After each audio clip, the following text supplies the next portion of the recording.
Welcome to the Divalution, a show to empower, enlighten, and entertain divas and those that love us.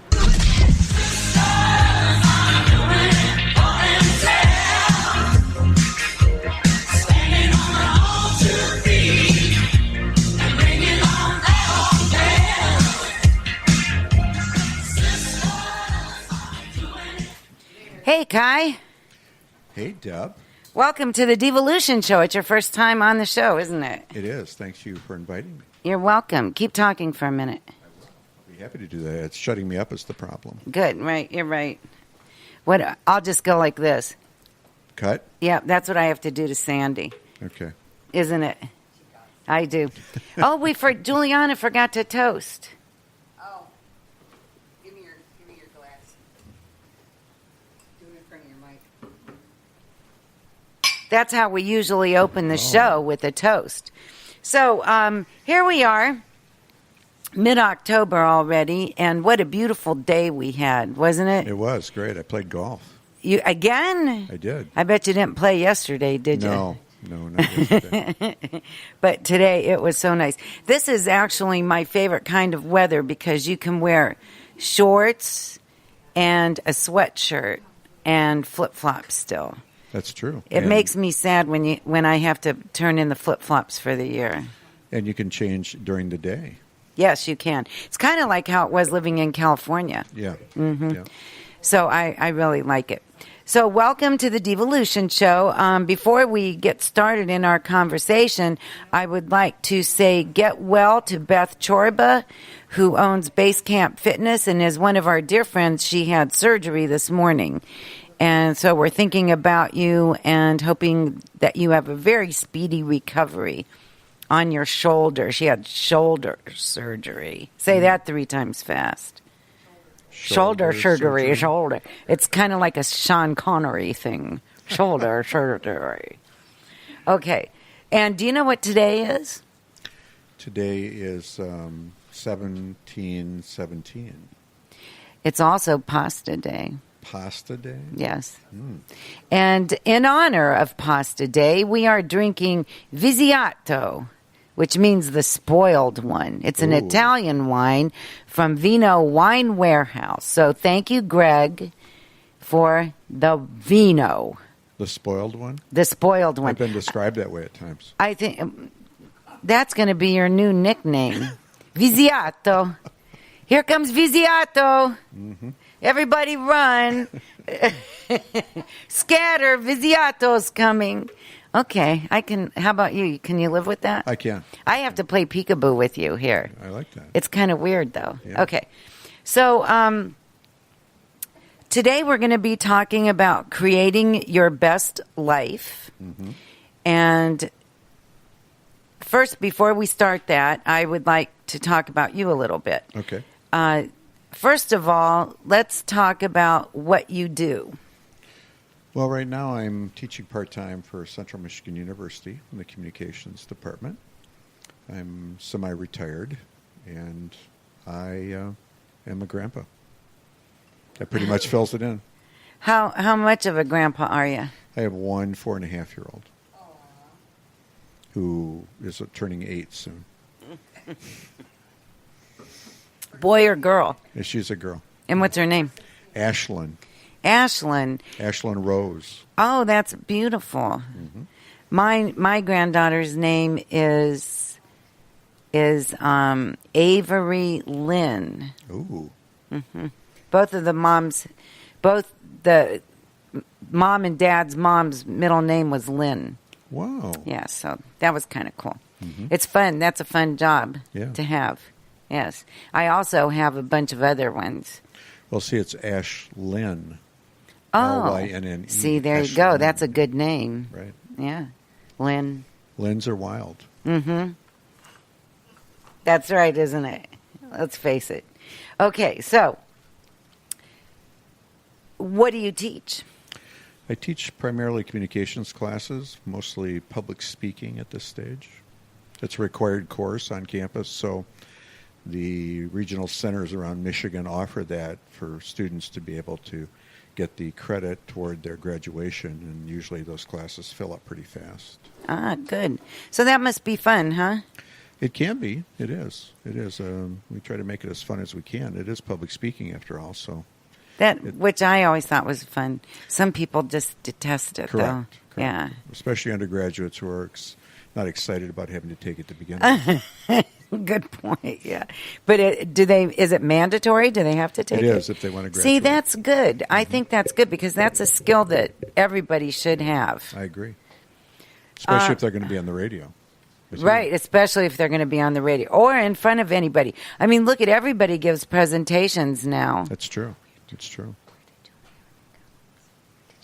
Did Juliana leave? Yeah, she had her homework. Huh. So, and then how did you get interested in the law of attraction? Well, I was thinking about that last night. In the early 1990s, I was a salesperson. I'd been teaching for a while and came back to Michigan, and there weren't any teaching positions available, so I went into sales and started to get very successful at that and decided I wanted to go back and teach again. And so I started teaching at the community college in Lansing. Things just sort of started to fall into place around me changing careers. And part of that process was an effort to sort of understand who I was and where I was going and what I wanted to do. So early 1990s, I started doing some work around what at the time was called inner child work. Mm-hmm. I had been in graduate school. I'd been through an encounter group experience, where we had about 30 of us, and they just put us together in a weekend. There were no facilitators. We just sort of did what we did. It's so funny to think medicine. back then, isn't it? Exactly. Transactional analysis was very big back then, too. So I'd had some background in it, but in the early 90s, I started to pay more attention to who I was and what I wanted to get out of my life, and started to notice that things changed. When I started looking at the world differently and myself differently, things started to happen differently to me. And I was curious about that. I've never really thought there was any such thing as luck or coincidence. I've always thought that people came into our lives for a reason. And most of the time I wouldn't know what the reason was, but other times it was obvious why they came in. So that was sort of the beginning of it. And as I moved along in the process, I started listening to Wayne Dyer and Deepak Chopra and Marianne Williamson, and started to have a better sort of background in this undefinable thing that was going on for me. I'd think of things and they would happen, or I would be thinking about somebody and they would call. Mm-hmm. And so I started to try to get behind that and find out what was going on there. And I'm guessing some of those things happened to your listeners as well. And so I finally came more face-to-face, I guess, with law of attraction directly. And once I did that, it was something that I wanted to immerse myself in. So I've been really a very serious student around it for about the last 18 months. Very good. It's funny when I think back of how many times I said, when I'd get a phone call, I'd say, I can't believe you called. I was just thinking about you. Or somebody would walk in and I'd say, I just thought about you. Right. And not being able to put a name on it for so long. That happened to me. I didn't even realize it until years and years later that I did it. Being in sales, though, they're kind of it's kind of a whole different little ball game than just regular jobs, because I was a realtor for many years, and I went, and they sent us to these classes, and these real estate coaches and mentors and people that taught the classes all taught you how to manifest, but they never used that word. Correct. They told you to focus on a goal. It had to be yours. That keep it simple, stupid. Right. That, and it had to be attainable, and what we would call SMART goals. Smart goals, right? Correct. And so, what is that? Simple, attainable. SMS. What's the M? I'll have to look that up. I'm going to look it up. Tea is timely. Right. So, and again, I was taught that, but I still Sure. didn't have a name for it.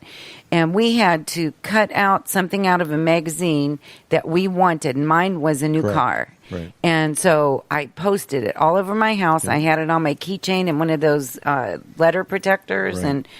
And sure enough, within a year, I had a new car. Yeah. And Vision why? boards, Yes, that's and what we call vision them now, boards. And vision now we boards, do yeah. vision stories and Correct. and rewriting your life. Now there's tons of exercises for it. And I'll be darned, it works. It does. It does. The challenge that most people have with law of attraction isn't that. It isn't that people will find that hard to embrace when you visualize something you want and then it starts to happen. They can very easily say, wow, maybe there's some truth to this law of attraction stuff. The problem that most people have is when something not so good happens. Right. And they say, well, And we all I didn't have a intend problem with to that. attract that. Right. Right. So how do you explain that to somebody? Well, it's vibrational. It's all vibrational. And so the metaphor that I like to use with people when I talk to them about it is that if you have a tuning fork, many of your listeners maybe have some background in music, either singing or instrumental. And if you have a tuning fork, and let's say the tuning fork is middle C, and I bang the tuning fork and it starts vibrating in middle C, I can walk up to somebody else who's holding a middle C tuning fork and don't have to touch that tuning fork, and it'll automatically start vibrating because of the vibrating of mine. But if they have a B flat, it won't vibrate. And so that vibration between my tuning fork and their tuning fork is unseen. It's not really something that we can grasp or hold on to. We don't even really get to see it other than the vibrating of the tuning fork.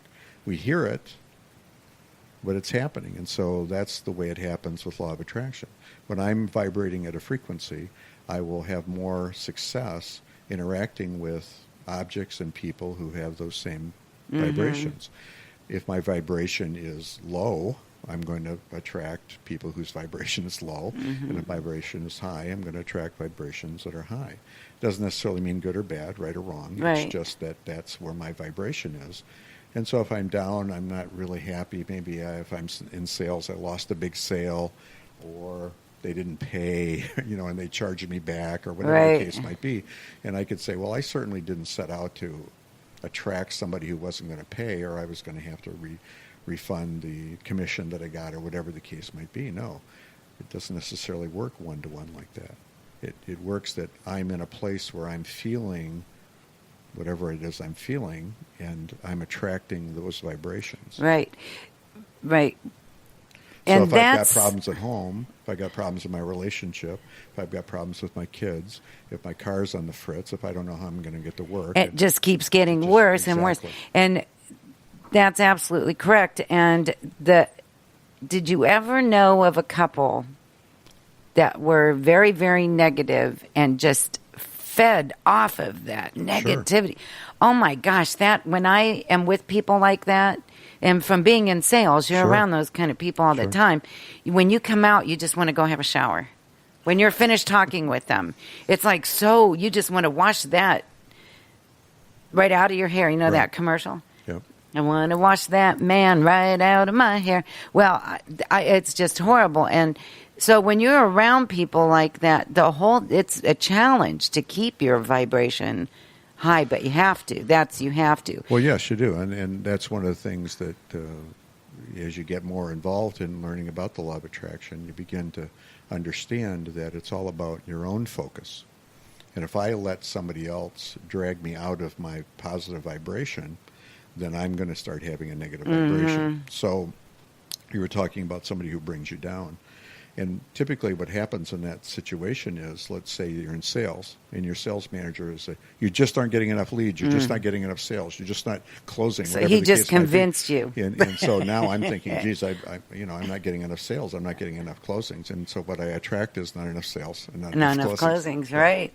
Yeah, it's terrible. And I think that a lot of people, and I'm not saying all, but a lot of people, and it's the way that we're taught, the way that we're brought up, we look outside and blame things on. Absolutely. I'm trying to think of an example.